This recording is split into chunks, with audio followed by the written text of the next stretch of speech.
It was back in 2013, in August, or a little less than a year ago, that there was a video posted of a Marine Corps colonel who's also an advisor to the Army, a veteran of the Iraq Wars, you name it, speaking out at a city council, warning them that military equipment and training was being pre-positioned around the country by Homeland Security, and that it was pointed at the American people.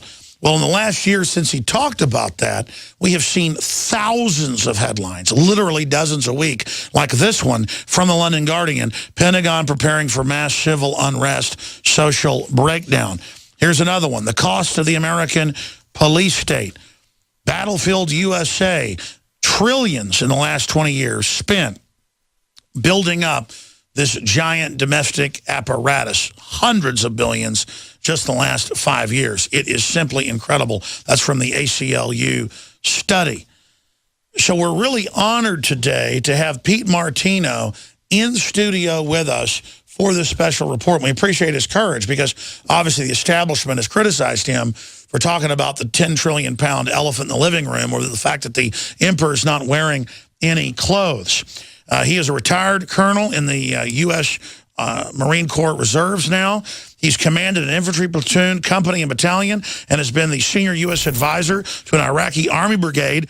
And he got a Bronze Star for some of the operations he was involved in Numania, Iraq. So after more than 10 months of trying to get him in studio, we've got Colonel Martino right here with us. Colonel, great to have you here with us. Thanks, Alex. Just call me Pete. I'm a civilian now. Well, one of the things I'd like to say, first off, is I had a very highly educated Iraqi tell me one time that the way to solve the IED problem over there was, first time you have an attack, take a look around, find the closest house, go knock on the door, tell those folks you got 1 hour to pack and get out, and then blow up their house. And the logic there is, next time, pay attention to what goes on in front of your house. And I think that's the mindset in a lot of the world. And one of the messages I think that should come out of that to the American people is, the reason so many people in the world want to kill us is because we need to pay attention on what's going on in our own house. And when it comes to these Bearcats and this issue, to be honest with you, I really don't have a problem with the police having Bearcats, if it's to keep me safe and to keep police officers safe. In fact, I know about a dozen police officers personally in New Hampshire who, if they were the ones holding the key, they could park it in my driveway and I'd sleep better at night. But the reality is, I don't know all the people who have the keys to those Bearcats. And the thing that concerned me in Concord last year was that the chief of police justified on his grant application for that Bearcat as one of the reasons was to deal with the daily challenges of the Free State Project. Now, the Free State Project is just a group of liberty-minded individuals, activists, who are trying to get 20,000 people, activists, to move to New Hampshire because it's a small state, and try to restore liberty there and return to constitutional government. About a dozen of them are already state representatives there. And they're saying we need armored vehicles that have been used in Iraq because the Free State Project, peacefully and politically, their symbol's the porcupine, doesn't attack anybody, but it'll defend itself, want to try to vote for more freedom, so we need armored vehicles. Exactly, and I think some of them are a little bit out there as far as some of their tactics. I know some of them are out there maybe ticking off a lot of the police, and I think they should knock it off, because it's not the police that are really the problem. It's some of the leadership, and it's the laws themselves. One of the Free State Project members actually reminded everybody that New Hampshire has an open carry law.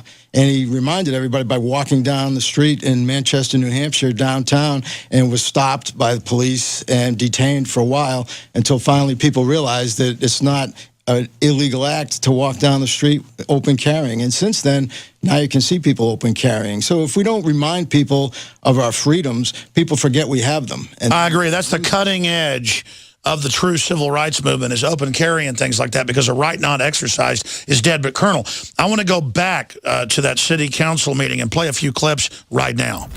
What's happening here is we're building a domestic military because it's unlawful or unconstitutional to use American troops on American soil. So what we're doing is we're building a military. My best friend, who's a SWAT officer in Nashua, who came to Iraq with me to train the Iraqi police, sent me an email with a picture of him in the media on the streets of Watertown, Mass, wearing the exact same combat gear that we had in Iraq, only it was a different color. And the way we do things in the military is called task organization. You take a command and then you attach units to it in order to accomplish the mission. What's happening is Homeland Security is pre-staging gear, equipment, consistent. And so what we're doing here, and let's not kid about it, we're building a domestic army and we're shrinking the military because the government is afraid of its own citizens. We're building an army over here, and I can't believe that people aren't seeing it. Is everybody blind? That's all I'll say.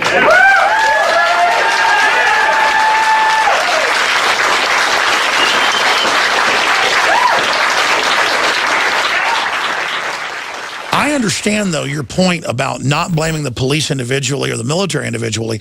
I found police and military are some of the most awake, pro-liberty people out there because they know what's going on the inside. But undoubtedly now, they say that Homeland Security is not for al-Qaeda that you fought in Iraq. It's for the Tea Party, for veterans, for gun owners. That's in the news. And that it's for domestic groups and civil unrest. That's unconstitutional under posse comitatus. Well, I think one of the reasons that I have concerns about Homeland Security, as I said, it comes down to trust. And one of the things that doesn't instill trust in me is the chief of staff of Homeland Security was actually turned state witness and testified against his father-in-law, who was a state senator in Pennsylvania. And he was charged and went to prison for 137 counts of corruption. And I think, what's his name?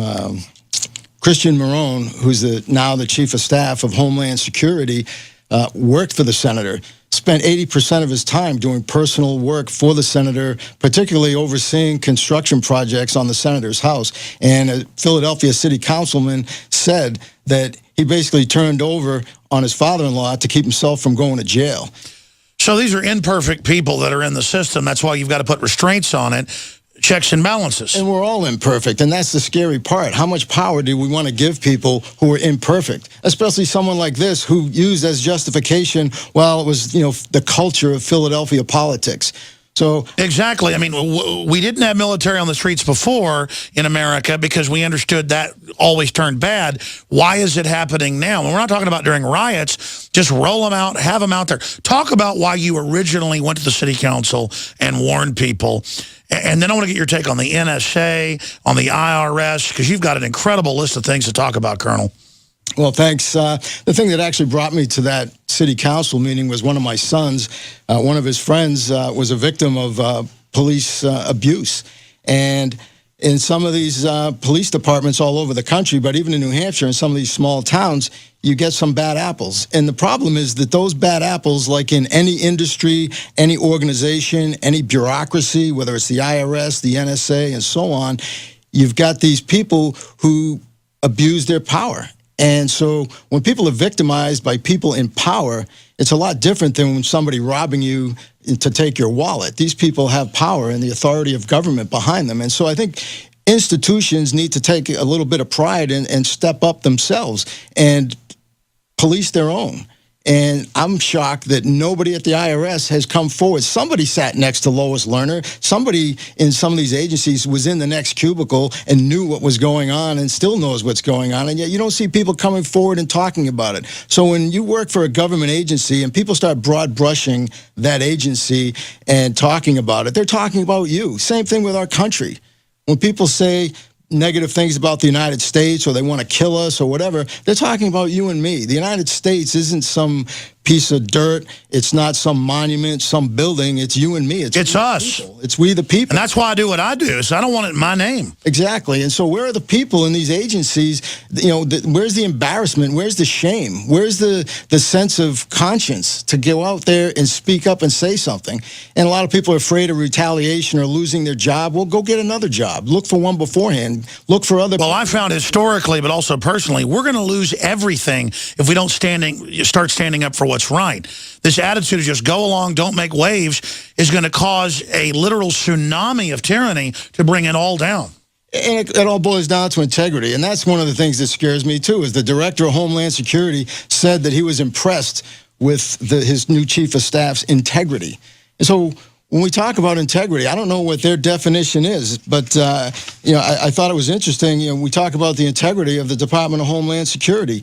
Here we are being told that the NSA needs to turn the whole planet into the Truman Show, and we're all Truman.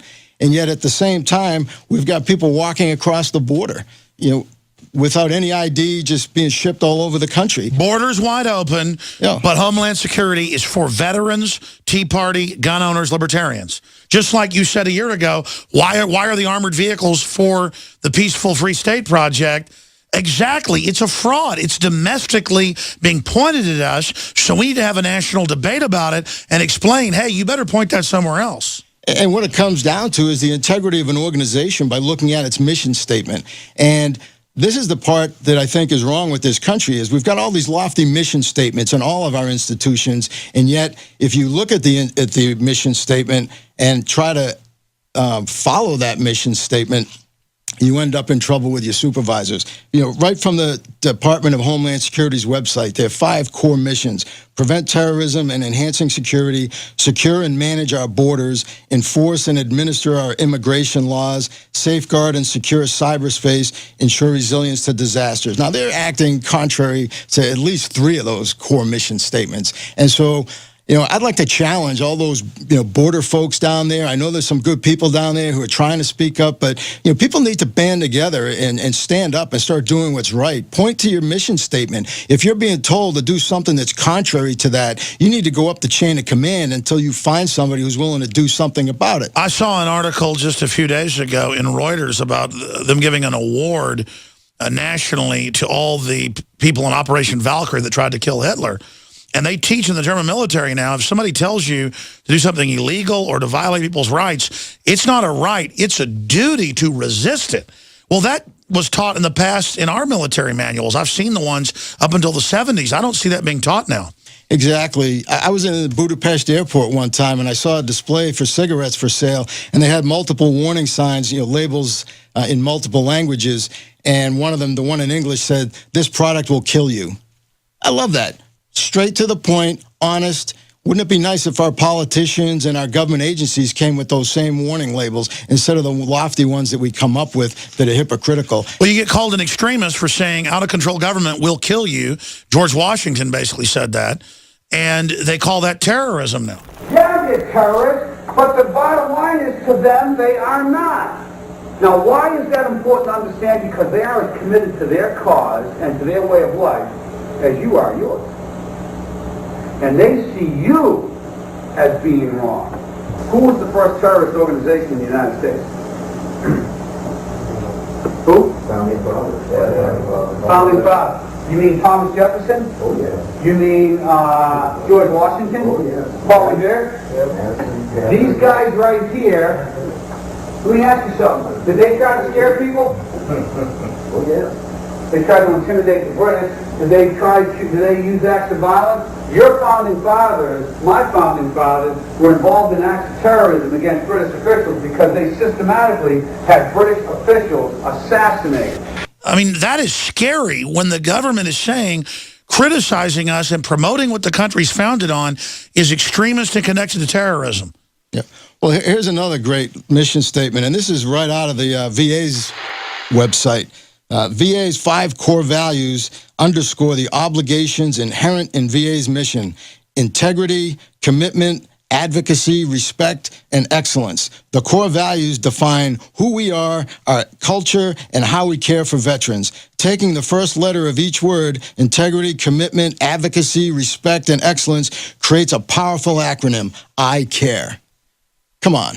Why aren't people in prison right now? If anybody gave a damn that we've got over 1,000 veterans died because of being ignored. Secret death list. Yeah, and so meanwhile, though, the president seems to know more about the health care of a prisoner of war on the other side of the country or on the other side of the world who's been accused of being a deserter, and he couldn't notify Congress and give them the 30-day notice that by law, the law that he signed, he was obligated to do, released 5 known terrorists from Guantanamo Bay, which arguably could be treason because it's aiding and abetting the enemy, to get this one soldier back. And he couldn't tell anybody about it in Congress because his health was in such dire need. Now he's back on regular duty. He probably had better health care while he was a prisoner of war. He's still alive 5 years later. We've got veterans who can't say the same thing. Well, Joe Biggs right here in this